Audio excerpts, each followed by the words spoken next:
Buongiorno, ben ritrovati, nuovo appuntamento con l'informazione di Telefriuli. 2 persone sono state travolte da una valanga che si è staccata questa mattina intorno alle 10:30 sullo IOF di Montaso, sul versante nord-ovest a quota 2000 metri nel Travisiano. Stanno operando in questo momento numerose squadre di soccorritori.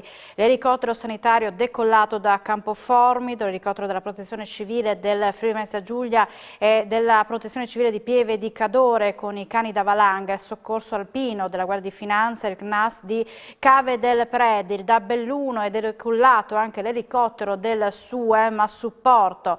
Operano infine i vigili del fuoco della squadra terrestre del distaccamento di Tarvisio, l'unità speleo alpino fluviali del personale dei pompieri inviate in emergenza da tutti i distaccamenti. Una terza persona è coinvolta nella valanga ma si sarebbe salvata.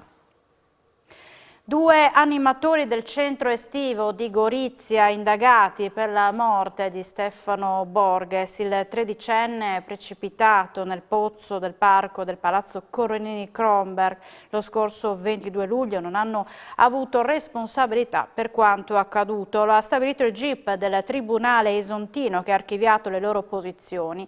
Secondo il giudice, i 2 animatori si trovavano in una posizione adeguata rispetto al punto in cui si è consumata la tragedia e la zona in cui è stato posizionato il biglietto della caccia al tesoro da raggiungere da parte dei concorrenti non è stato giudicato imprudente.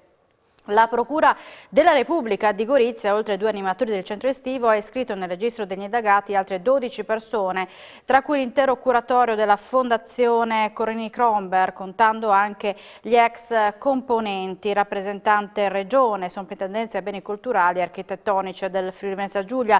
Nelle prossime settimane si attende l'esito dell'autopsia e della perizia sul posto. Arriverà nel pomeriggio il verdetto sui colori delle regioni. Il Friuli Venezia Giulia resterà in arancione, scende ancora il valore dell'RT nazionale a 0,85, l'indice la scorsa settimana era 0,92, diminuisce il livello generale del rischio, cala l'incidenza settimanale ma continua la pressione sugli ospedali. E quanto emerge dal monitoraggio settimanale effettuato a livello nazionale dall'Istituto Superiore di Sanità e dal Ministero della Salute, questa settimana una sola regione, la Calabria, ha un livello di rischio alto contro le 4 della settimana precedente. 3 regioni, Abruzzo, Campania, Veneto e la provincia autonoma di Bolzano, hanno una classificazione di rischio basso.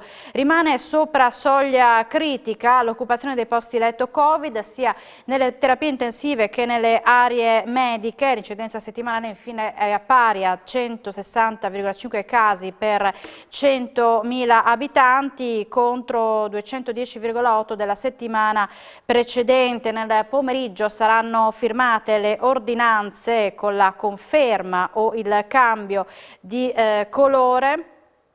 Ordinanze che saranno in vigore naturalmente da lunedì. Il Friuli Venezia Giulia, come detto, però resterà in arancione, ma c'è un aggiornamento sulla notizia d'apertura, la valanga. Ci giungono proprio in questi minuti le notizie aggiornate rispetto alle ricerche delle persone travolte dalla valanga. Le 2 persone sono decedute. Vi daremo ulteriori aggiornamenti nel corso del notiziario. Intanto ritorniamo alle notizie del nostro telegiornale. Ieri la conferenza delle regioni guidata da Massimiliano Fedriga ha avanzato al governo una proposta per le riaperture, una serie di linee guida che saranno valutate dal Comitato Tecnico Scientifico. Consapevolmente o volutamente non abbiamo messo date per la riapertura, non cerchiamo lo scontro, poi il governo farà la sua parte, così si è espresso Fedriga parlando ai microfoni di Rai Radio 1, ma nella lettera di accompagnamento ha aggiunto: abbiamo chiesto di favorire in via sperimentale le attività che si possono svolgere all'aperto. Ciò potrebbe permettere un anticipo di date e la prudenza necessaria in questo momento. Fedriga in radio è intervenuto anche sulle perplessità dei cittadini che si tirano indietro rispetto alla possibilità di vaccinarsi. Non possiamo colpevolizzare la regione dicendo che non sta vaccinando, ha precisato il Presidente, perché se la gente non vuole vaccinarsi è difficile costringerla a meno che il governo non decida di fare una legge sull'obbligatorietà. Secondo Fedriga, la campagna vaccinale va spinta sì più a livello nazionale, ma non è pensabile penalizzare le regioni. Se i cittadini non vogliono il siero anti-Covid, non si possono inseguire le persone per strada, ha detto Fedriga, per inoculare il vaccino. Rivediamo in sintesi la proposta sulle riaperture delle attività economiche presentata al governo dalla Conferenza delle Regioni. Misurazione della temperatura, tavoli a 2 metri negli ambienti al chiuso e prenotazioni obbligatorie nelle palestre. Le regole presentate dalle regioni sono rigide ma non si discostano di molto rispetto a quelle già in vigore. Per quanto riguarda i ristoranti, la prenotazione non è obbligatoria ma raccomandata come la misurazione della temperatura. I tavoli devono essere disposti in modo da assicurare il mantenimento di almeno 2 metri di separazione tra i clienti di tavoli diversi negli ambienti al chiuso e almeno 1 metro di separazione negli ambienti all'aperto, intesi come giardini, terrazze e dehors. 2 metri di distanza anche per le consumazioni al banco. La mascherina va indossata quando ci si alza e l'aria condizionata solo se non in ricircolo. Per le palestre gli ingressi e le attività devono essere pianificati, magari con prenotazione, e regolamentati per evitare assembramenti. Anche qua la misurazione della temperatura è facoltativa e ci devono essere più di 2 metri tra chi si allena. 1 se non si svolge attività fisica. Porte e finestre devono essere aperte e gli attrezzi disinfettati al termine dell'utilizzo. Le piscine prevedono un indice di 7 metri quadrati a persona in acqua, ridotti rispetto ai 10 pre-chiusura. Nelle aree verdi e nelle aree solarium deve essere garantita una superficie di 10 metri quadrati per ogni ombrellone e la distanza di 1 metro tra lettini e sdraio.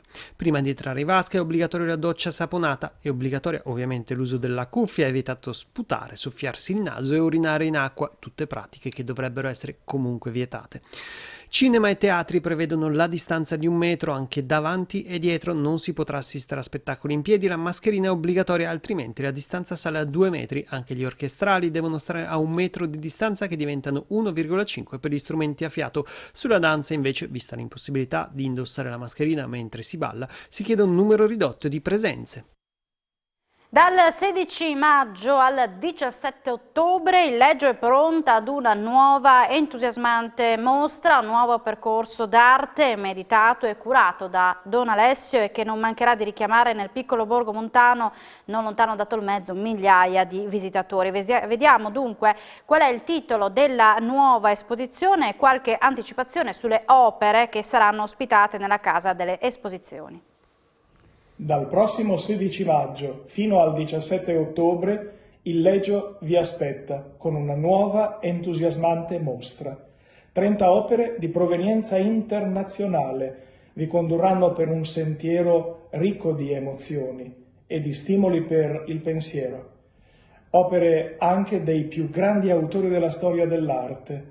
Basta, per fare un esempio, pensare a 2 Van Dyck, a un Tintoretto, ma anche a un Giacomo Balla o a 2 Claude Monet, fra le tante opere, e alcuni quadri di pittori inglesi fiabeschi che raccontano metamorfosi antiche o favole senza tempo, affascinandoci. Il titolo della mostra è Cambiare. Il racconto di quanto cambiare sia importante nella vita. In fondo vivere vuol dire essere pronti a cambiare. È soltanto l'inerte che non cambia mai e resta sempre uguale a se stesso. Cambiamenti rivoluzionari, cambiamenti graduali e lenti, la nostra resistenza e reazione agli sconvolgimenti della natura attorno a noi, i cambiamenti interiori dell'uomo di crescita, di chiarimento, di trasformazione e infine la capacità nel tempo di restare fedeli a ciò che non cambia mai. Se si dipingono immagini di cambiamento, in fondo è perché l'anima non cambi in peggio a causa delle brutte storie che talvolta dobbiamo attraversare. Ad Il Leggio impareremo anche questo. Vi aspettiamo. Chiudiamo con alcune notizie di cronaca, forse in stato di alterazione alcolica. Ieri pomeriggio un uomo si è messo a dare calci a un infisso di un locale vicino alla biglietteria dell'autostazione in Viale Europa Unita a Udine. Tanta la violenza che la vetrata della porta è andata infranta, poi l'uomo è fuggito. Diverse persone hanno chiamato il 112 e sul posto sono intervenuti i carabinieri che hanno avviato le indagini per identificare il vandalo. 2 gli incidenti stradali causati nelle ultime ore dall'improvviso attraversamento della careggiata da parte di caprioli. Il primo è accaduto ieri sera a Medeusa di San Giovanni sulla provinciale 27, l'altro a Palazzolo dello Stella alle 6 di oggi. Lesi conducenti ma notevoli danni alle auto. I caprioli sono morti, recuperati dal servizio fauna selvatica. E a Martignacco ieri un incidente sulla regionale 464, coinvolta una corriera dell'ATAP che è stata tamponata da una Volkswagen condotta da una 59enne del posto, rimasta ferita, portata in ospedale. Lesi invece il conducente del bus e 5 passeggeri, rilievi della polizia locale. Si è allontanato dalla propria abitazione senza prima aver chiesto l'autorizzazione, nonostante fosse sottoposto alla misura cautelare degli arresti domiciliari in base a un'ordinanza del Tribunale di Trieste, e così un trentenne di Codroe poi è stato denunciato per evasione dai carabinieri. Siamo in chiusura, subito dopo la pubblicità appuntamento con A Voi la Linea. Buona giornata.